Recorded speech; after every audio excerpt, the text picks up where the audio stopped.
Hello friends, welcome back once again Yadav Coaching Classes, and I am your friend Mr. Ishwar Yadav. Let us discuss about present continuous tense. Another name of this tense, present progressive tense. In this tense, the action of the sentence is going on. It is not completed in the given sentence. It is going on further and further. Now, look at the construction of the sentences. Here is a given some sentences. It will be helpful for your study. Now, look at the first sentence in assertive sentence. Assertive sentence, she is cooking delicious food for her husband. She is a subject of the given sentence. Is helping verb to be form. Cook main verb plus ing form. V1 plus ing. Main verb V1 plus ing. Delicious food object of the given sentence for her husband remaining sentence. ती स्वादिष्ट जेवण तिच्या पतीसाठी बनवित आहे किंवा ती स्वादिष्ट जेवण तिच्या पतीसाठी शिजवत आहे. ॲसरेटिव्ह सेंटेन्स आहे. पहिलं वाक्य हो करार्थी. आता हे वाक्य आपल्याला निगेटिव्ह सेंटेन्समध्ये बदलायचं आहे, चेंज करायचं आहे. बघा, she is not cooking delicious food for her husband. आपण या ठिकाणी हेल्पिंग वर्ब नंतर नॉट लिहिला म्हणजे वाक्य निगेटिव्ह झालं, वाक्य नकारार्थी झालं. ती स्वादिष्ट जेवण तिच्या पतीसाठी बनवत नाही आहे. हेल्पिंग वर्ब नंतर टू बी फॉर्म नंतर नॉट लिहिला की वाक्य निगेटिव्ह सेंटेन्समध्ये रूपांतरित होतं. आता हे वाक्य आपल्याला इंट्रॅगेटिव्ह सेंटेन्समध्ये किंवा येस नो टाईप सेंटेन्समध्ये बनवायचं आहे. तर सुरुवातीला हेल्पिंग वर्ब लागेल इज.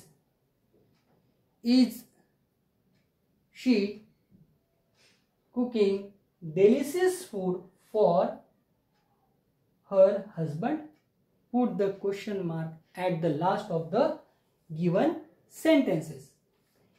ती स्वादिष्ट जेवण तिच्या पतीसाठी शिजवत आहे का? Yes, she is. No, she is not.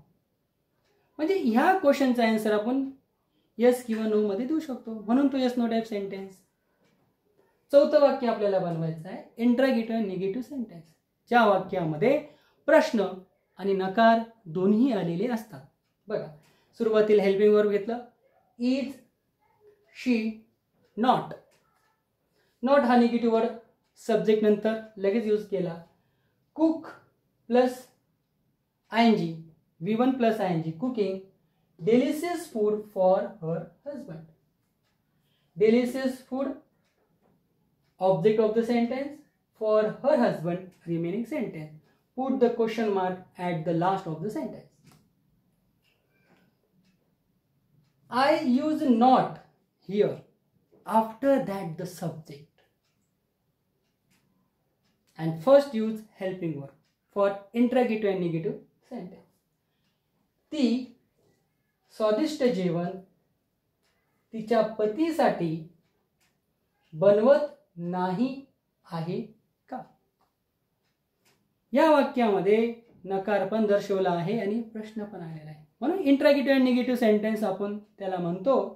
दुसरा जो टाइप्स आहे, दुसरा जो प्रकार आहे पुढचा WH type sentence. WH word घ्यायचा वेन की WH वर्ड वापरलेला वेन. तुम्ही दुसरा WH वर्ड तिथे वापरू शकतात. Helping verb is, she, subject of the given sentence, cooking V1 plus ing, delicious food, object of the given sentence. For the husband, remaining sentence. Now look at the meaning of the sentence. ती स्वादिष्ट जेवण तिच्या पतीसाठी बनवत केव्हा बनवत आहे. ती स्वादिष्ट जेवण तिच्या पतीसाठी केव्हा बनवित आहे किंवा ती स्वादिष्ट जेवण तिच्या पतीसाठी केव्हा शिजवित आहे. हा झाला WH टाइप सेंटेन्स. आता आपण दुसरा एक प्रकार केला आहे exclamatory sentence. How can I make exclamatory sentence? Here is given the 5 types, 5 to 6 types: assertive sentence, negative sentence, interrogative sentence, interrogative negative sentence, WH type sentence, and exclamatory sentence. What a great she is! Exclamation mark. Put the sentence in the double inverted comma. Start the sentence what, WH word what. What a great she is. हे वाक्य exclamatory आहे. ती काय छान आहे. ती काय छान आहे किंवा ती किती चांगली आहे. त्यानंतर आपलं जे वाक्य आहे ॲसरेटिव्ह सेंटेन्सचं ते आपल्याला लिहायचं आहे. She is cooking delicious food for her husband. ती काय चांगली आहे. She is cooking delicious food for her husband. तिने स्वादिष्ट जेवण तिच्या पतीसाठी बनवलेलं आहे. What a great she is. ती किती चांगली आहे.